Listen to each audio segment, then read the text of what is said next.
So standing next to me, it is one of the member of the advisory committee, or the council rather. I think you were talking on stage, but if I did get the position wrong, please kindly say, introduce yourself. But I do know that you do have a very, very good name. Yes, my name is Goodenough Mashego. I'm from the Oral History Association of Mpumalanga. Wow. So as we were talking on stage, I am looking at you and I was like, this gentleman, he's got so much knowledge. He's oozing wisdom.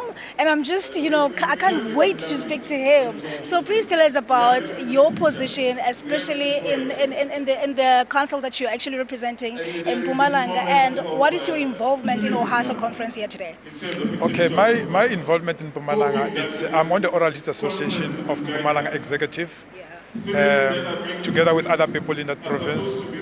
So my role here at the Oral History Association of South Africa, I used to be in the editorial board of the organization. So at this point in time, I'm responsible for fundraising. I'm also for other programs related to the presenters that are going to be here today to look at who's going to be presenting the best paper, best research paper, in presenting in research and everything else. So I'm going to be responsible for that with other people to decide at the end of the day who's the one that's supposed to. If there's a award to get, who's going to get that award? Yeah, so they must have chosen you because of your creative mind and the wisdom that you carry, right? No, definitely. No, I cannot contest that point. Yeah. Yes. So let's talk about OHASA and what it does. I'm just wondering, in Mpumalanga, where you come from, do you think what OHASA is doing is necessary? It is very necessary because look, right now in South Africa we talk about a country of 12 languages. But we all know that in the real sense, when you go on the ground, there are more languages.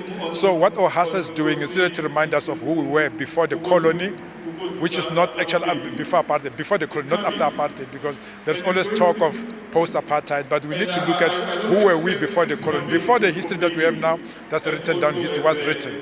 So because we are not a people who believe something is real when it's written, something is real when it's known, when the stories are being transferred. So in Mpumalanga, we've got different communities. We've got Amashangana are not Vatsonga of Limpopo, so they are different people. So it is through oral history that we are able to know. Amashangane, they were the people of Soshangane, they were people of Ngungunyane, they were people of Nzila, they come from KZN. So to say, okay, these ones are Amashangana, now we've got Vatsonga in Limpopo. So that becomes quite important. It's oral history because that's history that's been carried through great-grandfathers to grandfathers to us today, and now it's up to us to maybe move it beyond being oral into writing it down, because the future is digital. We talk about artificial intelligence, so we need to really digitize the knowledge that comes from way back then.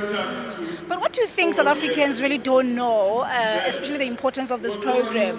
In order for us to be improved as a nation, number one, and number two, the G20 summit is coming up, right? And obviously we are trying to sell Africa abroad. How do you think OHASA should be participating in the program and really putting Africa in the map? Look, I think OHASA needs to first of all prioritize making us know who we are. Who are we? Because I think there's a bigger problem in understanding who we are. Because even today we are judging ourselves by the boundaries that have been drawn with a pen and a pencil. And we're forgetting that as African people, as black communities, as different communities, our borders were never a flat surface. There were always rivers, there were always mountains. That's why Kasipedi, Bari Pukubi Muyedi Kimplana, Muyedi will actually define where the boundary is.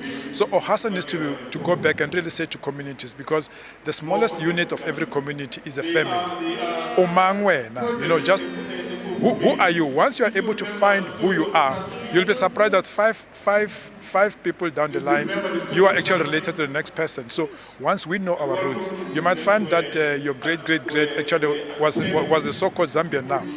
And that's now, the moment you find out that your great-grandfather was Zambian, that is actually going to start eroding.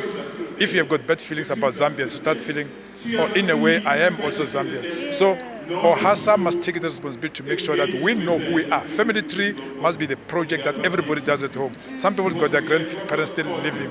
When your grandparents are still living, use the opportunity to find out, get old letters. Old letters written, the pictures, behind the pictures there'll always be those little numbers that are written there. The moment we do that, we become a better society, because this whole xenophobic thing, this thing of blocking people entering clinics because they come from Zambia, they're not going to happen from Zimbabwe, children dying, because that might actually be your cousin.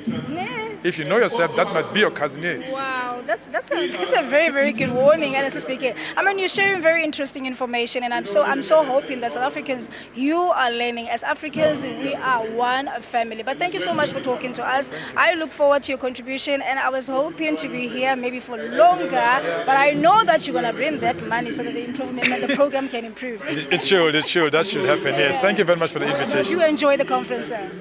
No, same too. All right.